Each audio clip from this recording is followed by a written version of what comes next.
Good morning my friend. हम लोग hotel में हैं और सुबह के 10 बज गए हैं। और देखिए, जब कभी होटल लेते हैं और कम्प्लीमेंट्री उसमें से कुछ मांगते हैं तो ये हमें कम्प्लीमेंट्री में नाश्ता मिला हुआ है। और कम्प्लीमेंट्री में नाश्ता पूरा लगा हुआ है, बफे लगा हुआ है।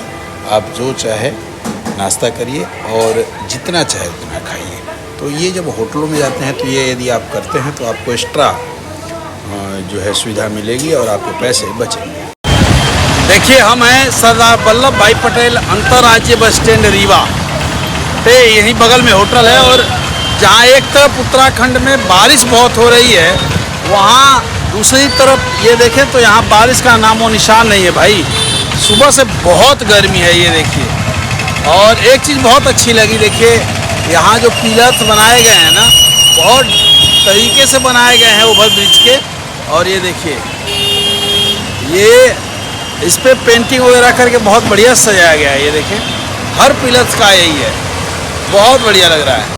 देखिए, सेविंग करानी थी, यहाँ हमें मिल गए एक चचा जी, बहुत बढ़िया से सेविंग की इन्होंने और 30 रुपये लिए और बढ़िया सेविंग की।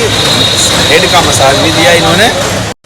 जिनसे हमें मिलना है वो अभी आए नहीं हैं, वो आएंगे। इसलिए मैं शाम को टहलने निकल गया, क्योंकि होटल में दिन भर हम सोए रहे, तो सोए भी बोर हो गए, तो आ गया मैं टहलने। रीवा में हैं हम। और रीवा के बारे में यदि मैं बताऊं तो रीवा विश्व का इकलौता ऐसा ज़िला है जहां सबसे पहले सफ़ेद शेर पाए गए थे। और पहले सफ़ेद शेर का नाम मोहन था, आज वो नहीं है। आज भी रीवा के चिड़ियाघर में एक सफ़ेद शेर, जहाँ तक मुझे जानकारी है, आज भी सफ़ेद शेर एक है रीवा के उसमें। और आपको जान के हैरानी होगी कि एशिया का सबसे बड़ा सोलर पैनल यूनिट, सौर ऊर्जा से जो बिजली बनती है, वो भी रीवा में है। और बहुत सारी चीज़ें हैं घूमने के लिए। आप यहाँ जो है 3-4 झरने हैं, फिर जंगल सफारी कर सकते हैं, बहुत सारा कुछ है घूमने के लिए। और आगे मैं दिखाऊंगा आपको। बिंद की पहाड़ियों के बीच बसा हुआ रीवा, यहाँ से अब हम निकल पड़े हैं अंबिकापुर के लिए। शाम के समय जो हमारी मीटिंग थी वो हो गई और अब हम निकल रहे हैं अंबिकापुर के लिए। अंबिकापुर यहाँ से लगभग जो है वो है 361 किलोमीटर, यानी रात के लगभग 3 बजे के आसपास हम लोग पहुँचेंगे। यदि सब कुछ ठीक रहा तो चलते रहेंगे, और नहीं तो फिर रास्ते में कहीं लेकर के हमें आराम करना होगा, क्योंकि कल की मीटिंग का शेड्यूल हमने फिक्स कर दिया है। बहुत ही बढ़िया रहा रीवा का सफ़र हम लोगों का। यहाँ होटल की व्यवस्था बहुत अच्छी रही। कम्प्लीमेंट्री में खाना पीना मैंने बताया ही, बहुत शानदार रहा भाई।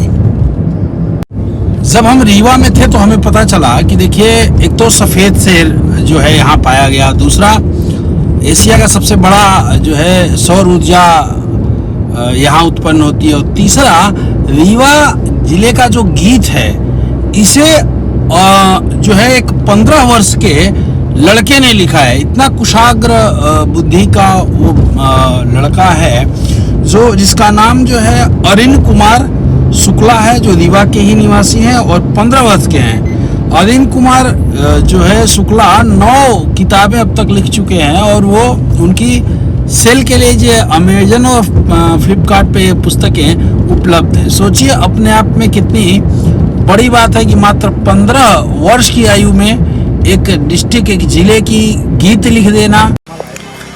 रात को 9 बजने को हैं और हम हैं शहडोल में। तिराहा समथिंग जगह है। और ये देखिए, रेड रोज फैमिली ढाबा है।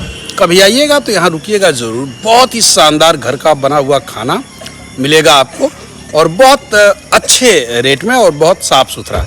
हमने यहाँ खाना खा लिया, पानी ले लिया। जंगल में अब रात का सफ़र है, पता नहीं कहीं पानी मिलेगा नहीं मिलेगा, हमने लिया। पहाड़ी रास्ते हैं, बड़े तीखे मोड़ हैं, और उनसे होके जाना है। मिलते हैं कल सुबह। थैंक यू साथियों। हम जब से निकले हैं मध्य प्रदेश से, ये देखिए छत्तीसगढ़ में कितने छोटे छोटे बच्चे और सफ़ेद गाय, यहाँ सफ़ेद और छोटी गाय हैं, और पूरे रोड को ब्लॉक करके बैठी रह रही हैं। जब जंगलों से हम लोग आ रहे थे, एक तो बड़ा भयानक है जंगल है, और जंगलों में हमने भालू को देखा।